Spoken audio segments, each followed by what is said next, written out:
যখন আপনাকে তারা অনুমতি দিয়ে দিবে, পারমিশন দিবে, আপনি তাদের সাথে কাজ করতে পারবেন, তখন আপনার একটা ইউজার নেম এবং পাসওয়ার্ড থাকবে। আপনি এটা সেট করে নেবেন। দেন সাইন ইনে ক্লিক করে তারপর এখানে আপনি আপলোড করতে পারবেন বা আপনার ড্যাশবোর্ডটা এরকম দেখাবে। তো এখানে আপনি প্রথমে আপনার যে পার্সোনাল ইনফরমেশনগুলো রয়েছে সেগুলো আপনি আপডেট করে নেবেন। এই জন্য অ্যাকাউন্ট ম্যানেজারে ক্লিক করবেন।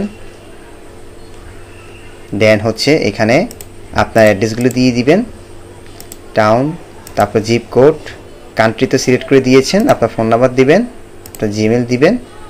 তারপরে এখানে আপনি চাইলে আপনারা ডিসপ্লে ওয়েবসাইট এটা ইয়েস দিতে পারেন, আবার ডিসপ্লে লোকেশন যদি দিতে চান তাহলে লোকেশন ইয়েস অথবা নো দিতে পারেন।